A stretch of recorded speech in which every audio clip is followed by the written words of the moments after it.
The start to episode 4 sees La Sombra and Rouge in the back seat of a limousine with somebody holding the camera, which that person being Dragon Lee, as he says, Atlantis, you changed my life forever, old man. You better be praying to your God above that I didn't change your son's life forever. As far as you wanting a fight with me, scheduling a match with Conan for me, why wait? How about I bring the fight to you? So that's why, we're in our limousine, we've told our driver to meet you. We've told our driver to drive to your autograph signing with you and your son, Atlantis Jr., and we're going to give a beating that you will never forget, and it's going to be filmed thanks to the legendary Dragon Lee back there. So, Atlantis, think before you speak. Los Ingobernables, you got the money and the means to find you at any time, anywhere. So watch what you say. Because it might just be career versus career, with your career in jeopardy after this autograph signing. So they pull up to it, out, flaring doors. They're looking like they just got shot out of a cannon, and Sombra and Rouge Dragon Lee's trying to catch up to him, as it's just a full-on sprint to the autograph signing session, and they see him. Atlantis and Atlantis Jr. don't see him, though, but there is a roar from the crowd. Obviously, the fucking Sombra and basically Los Ingobernables is there, and then in comes the brawl. Atlantis and Atlantis Jr., they don't see it in time. They just hear the roar of the crowd, and they're just like, what's going on? And then just a fucking right hand from Sombra dropping Atlantis, and Atlantis Jr. getting taken out by Dragon Lee and Rouge, as La Sombra even puts Atlantis through the table with a hammerlock DDT, just like, gets him on top of the table, hammerlock DDT through the table, and he signs a little autograph as the Sombra throws it at Atlantis to end out that segment. I just felt like that'd be a fun way to intro the show, after obviously the actual intro. Just feel like that's a hot start. It's a great angle. It's very Four Horsemen. It's very an homage to that, where they would when they threw Dusty Rhodes' shoulder rather, into the car door. And I just always loved that segment, and loved that when they when the Horsemen beat the shit out of Dusty in the back seat of that. Well, not really just the car. They just used the car to their destruction. But yeah, I love that idea of doing that, and I just thought that was a fun way to open up the show. As Laredo Kid taking on Nebula Roja, as gets 2 falls after winning the first one, and then lost the second one, and then winning the third and final fall with the Laredo 630. Yeah, I mean, these two, hell of a talent. Nebula Roja, even though he doesn't get really booked in the States, obviously, he's kind of more of a talent in Mexico. Very, very talented. Really great technical. Really has, obviously most technicals, they're obviously great technically, but also high flying as well. Really, really good. And having him and Laredo Kid, just felt like that was an awesome match. And great heat. Had a good wrestling match as well. So, hell, I mean, 67 can't really beat that for Laredo Kid and Nebula Roja. As then the next matchup, 6, we got a trios matchup as Kevin Steen and the Young Bucks, the little Mount Rushmore reunion, taking on El Hilo del Vikingo, making his debut with Drago and Aerostar, as Kevin Steen getting the win after, again, another trilogy, as, the first fall going to actually the babyface team of El Hilo del Vikingo, Drago, and Aerostar, as Vikingo pinning Matt Jackson, and then the second fall seeing the Young Bucks Meltzer Driver on Aerostar, and then Drago taking the final fall, as it's not going to be a sharpshooter, it's going to be a fucking package pile driver. Well, no, we can't do a package pile. Well, no, you can, because it's not banned. The pile driver is quote-unquote banned, but you could still, I think in that instance, I think it's the package pile driver is legal. Let's... maybe not. Maybe we don't have it be the package driver, because I want to keep that protected somehow. I don't want to use the package pile driver, actually, because, it's Mexico. We can't be doing that. Maybe the psych out of it. When he used to do that for the Fed, obviously, because he wasn't going to do the package pile driver, but the kind of psych out. I forget what he would call that.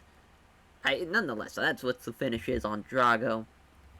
Man, I mean, obviously the Mount Rushmore team of Kevin Steen, the Young Bucks. I mean, an awesome team. All three in the 70s.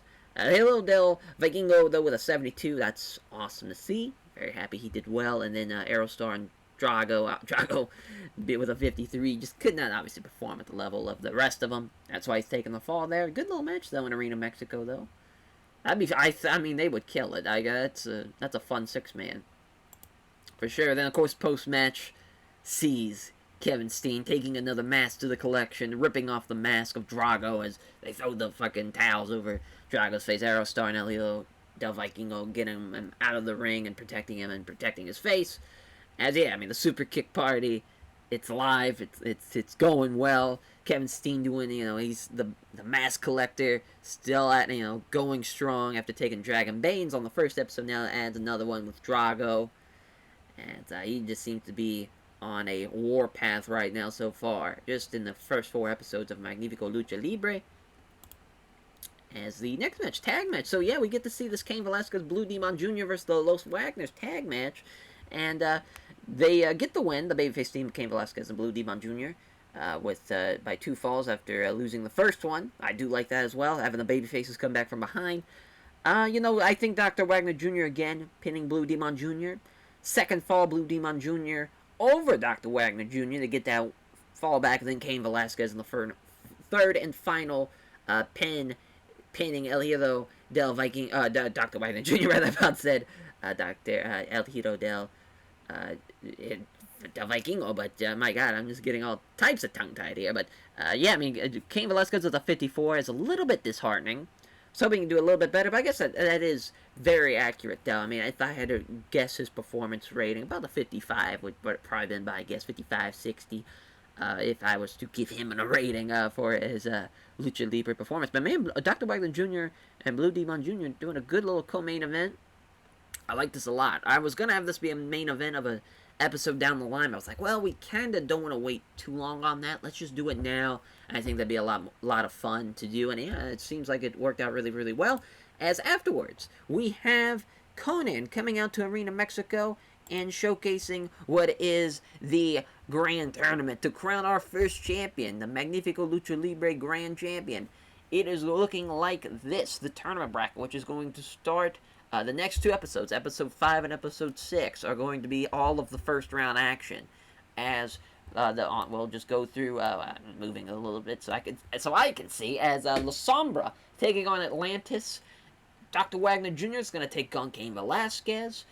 Archangel Divino, I know that's kind of a tough one to read.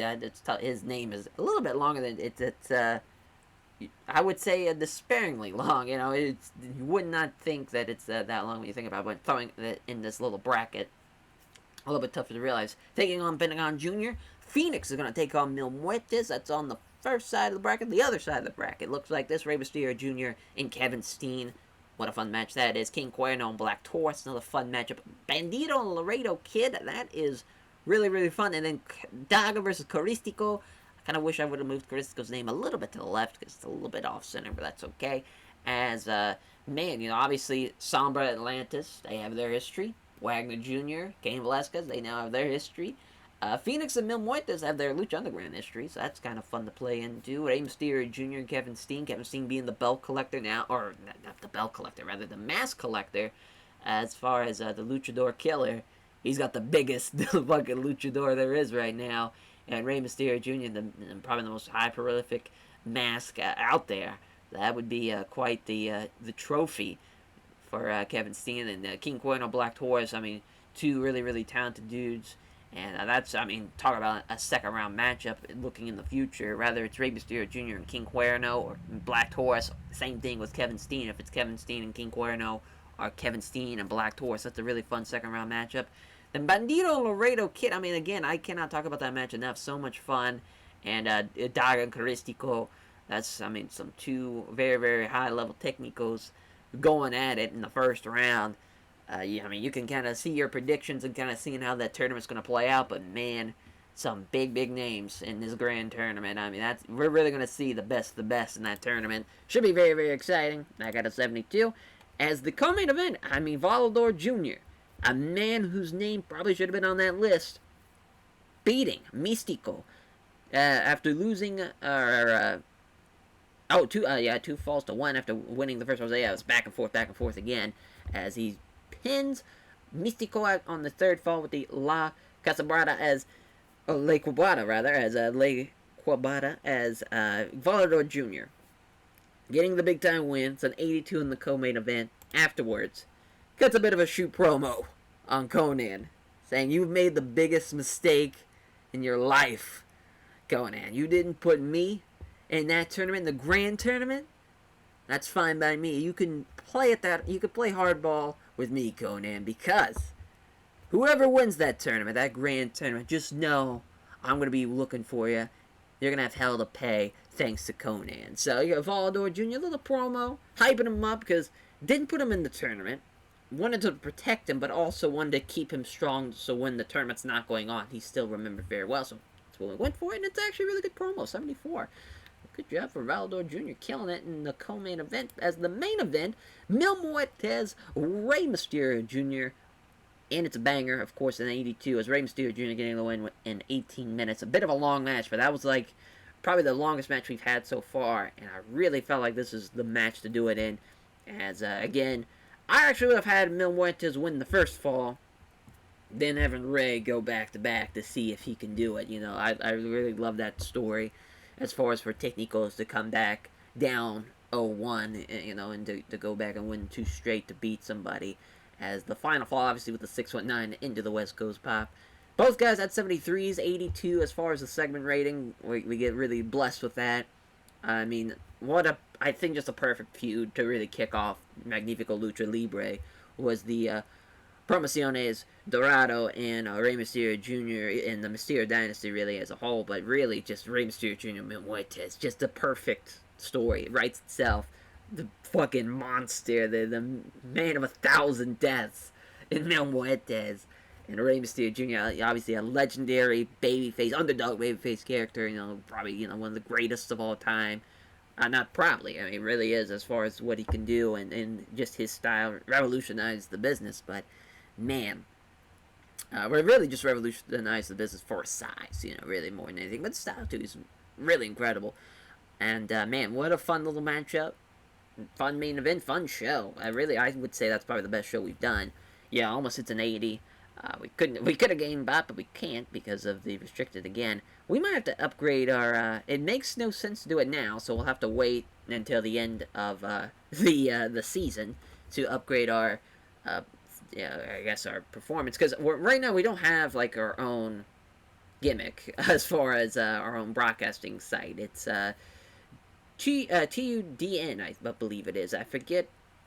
It's basically like a subscription feed for for football, and I think maybe some other sports as well. But that's usually what it is in Mexico, if I remember correctly.